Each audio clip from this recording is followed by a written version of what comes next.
भगवान की जब कृपा होती है तो कभी धर्म की सच्चाई को जानने का अवसर मिलता है। मुसलमानों के बीच में लगातार कई वर्षों से हम जा रहे हैं और भारतवर्ष में एक नई प्रथा का प्रारंभ किया मैंने कि जब जगत गुरु शंकराचार्य भी मुसलमानों के बीच में जाकर के उनके प्रेम को समझ सके और इस्लाम की सच्चाई को जान करके इस्लाम को सारी दुनिया में एक इंसानियत का सबसे बड़ा पाठ सिखाने वाला धर्म मानने के लिए लोगों को समझावे।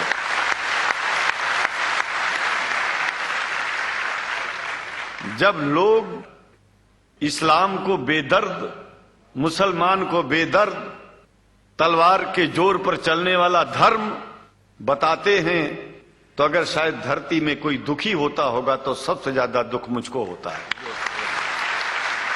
ये न सच्चाई है और न कभी ये सच्चाई हो सकती है।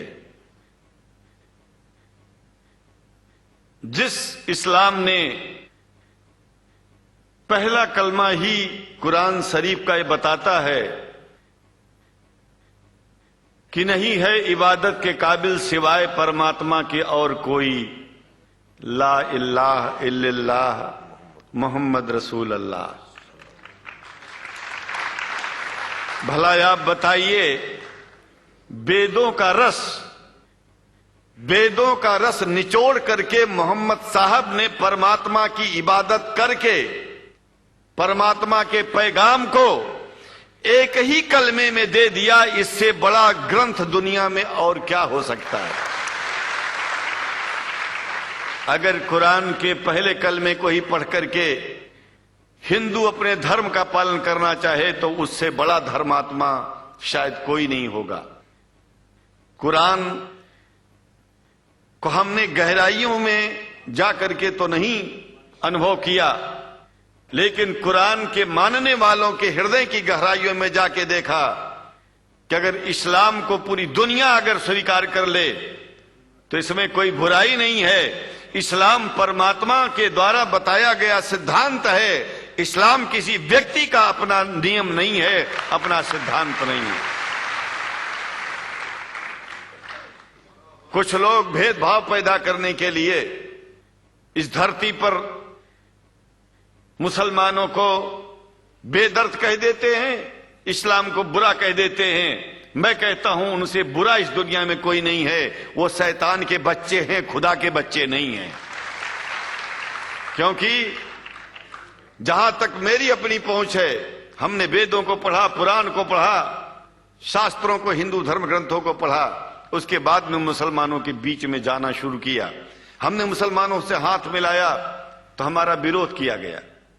ये अंडा खाने वालों से हाथ मिलाते हैं, शंकराचार्य कैसे हैं। अरे हमने कहा कि तुम्हारी समझ में नहीं आ रहा है। वो 5 बार इबादत कर लेते हैं खुदा की, तुम घास खाते हो और एक बार भी इबादत नहीं करते हो, तो तुमसे बड़ा अधर्मी दुनिया में कौन है। तुम अपने अधर्म को देखो।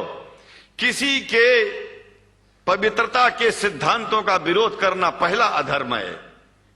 आप क्या खाते हैं, कैसे रहते हैं, अगर हमें आप दुखी नहीं करते हैं तो आपसे बड़ा इंसान दुनिया में कोई नहीं है। हम घास खाएं और आपके दिल को चोट पहुंचाएं तो हमसे बड़ा अधर्मी कोई नहीं है दुनिया में।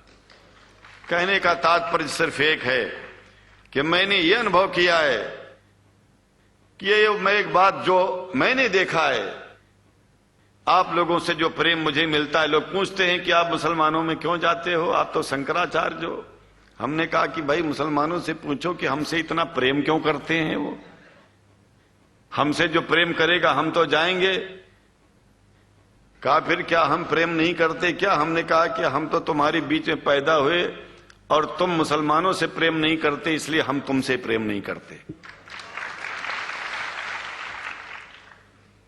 मैं आप लोगों के बीच में आकर के एक बात बताता हूं। कुछ समय से हिंदू धर्म के नाम पर कुछ संस्थाएं हिंदू मुसलमानों में भेद पैदा करने के लिए कुछ ऐसा कार्य किया जिसकी वजह से आम हिंदू, सीधा साधा हिंदू बेचारा जान ही नहीं पाता है इस्लाम क्या है और सनातन धर्म क्या है। सनातन धर्म और इस्लाम में कोई भेद नहीं है और हिंदू धर्म तो कोई धर्म ही नहीं है। सनातन धर्म धर्म है और शायद जो संस्कृत का सनातन शब्द है, अगर किसी भाषा में उसको इस्लाम कहा जाए तो कोई बुरी बात नहीं है। इस्लाम और सनातन में कोई भेद नहीं है, क्योंकि परमात्मा एक है, परमात्मा सबका है। ये संदेश ऋषियों मुनियों ने दिया और यही संदेश परमात्मा का भेजा हुआ संदेश स्वयं हमारे मोहम्मद साहब ने इस पैगाम को हमको दिया। तो हम भेदभाव क्यों करें? यहां पर भारत का मुसलमान, एक बात बिल्कुल मैं स्पष्ट बता रहा हूं आपसे, अगर भारत का मुसलमान सो गया तो भारत सो जाएगा। इसलिए भारत को जगाना है तो मुसलमानों को जागते रहना पड़ेगा।